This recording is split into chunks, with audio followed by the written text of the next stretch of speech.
So you're thinking about getting into property development. Maybe you're doing your first deal or doing bigger deals. So what's the problem? Well, these days everyone online is a so-called expert, so you've got to be a little careful who you trust. I'm not just talking theory, I've actually done it. I've played the game, I've taken the risks, and I've come out the other side profitable. In this video, I'm breaking down 3 of my early deals, how I turned small apartments into multi-million pound properties, strategies that worked, and the mistakes I avoided. If you're serious about making real money in property, you're going to want to stick around.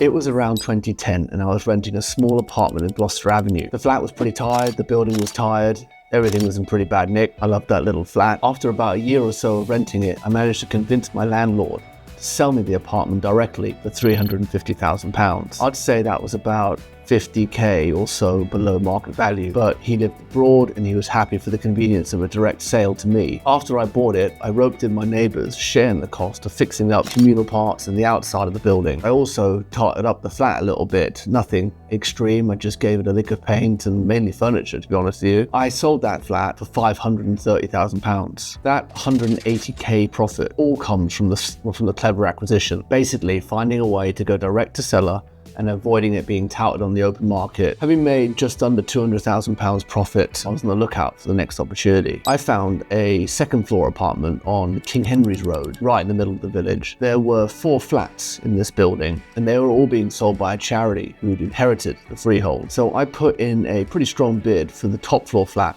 on the basis that I was given ownership of the loft space, plus freeholder consent to develop that space. They agreed, and I bought the flat for £800,000. I then submitted a planning application a month or so later, and as soon as that came in, I started the work. Aside from adding a loft, the other focus was to open up the space fully. You have to know the type of buyer that you get in your area where your development is. And this was Primrose Hill. I went for an open plan, New York, like a loft style feel. When I was done, I had increased the overall size of the apartment from 800 square foot to 1250 square foot by doing the loft extension. But actually I'd reduced the amount of bedrooms down from 3 to 2. Very unconventional, I appreciate that. But it opened up the apartment completely. You had windows going from front all the way to back, and it made the apartment unique.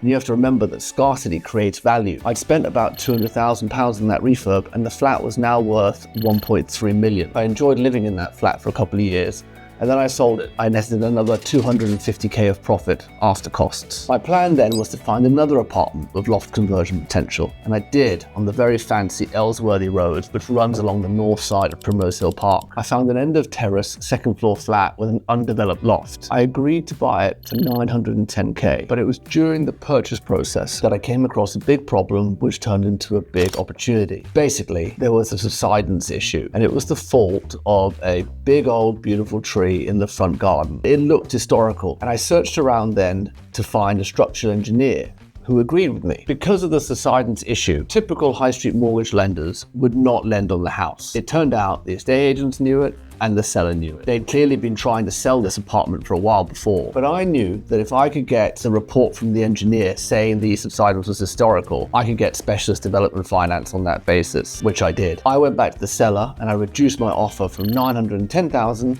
to 750,000. And the seller accepted without hesitation. And I think they had fatigue, deal fatigue, sale fatigue. This was the 3rd sale apparently that they'd accepted. That reduction in price that I got was pure profit. Once I bought the flat, the next challenge was the freeholder.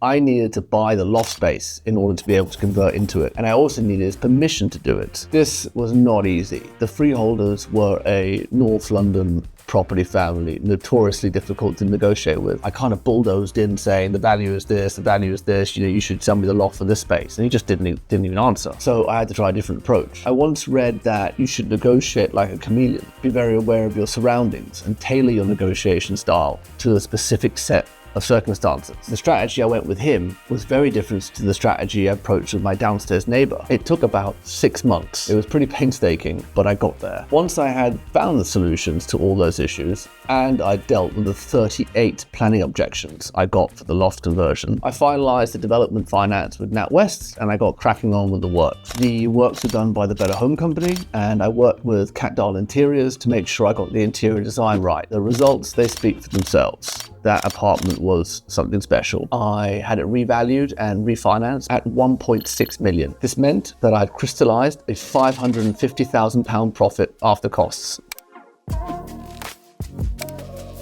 3 deals, 6 years and £1 million in tax-free profit. And it all came down to strategy, patience, and making smart, considered moves. So what did we learn?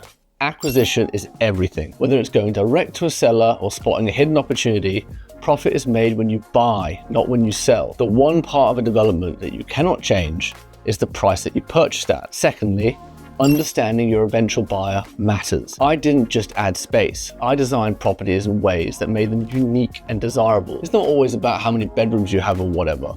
It can be about design, light, function. Always remember who your eventual buyer could be and tailor your development accordingly. Third, negotiation is more than a skill.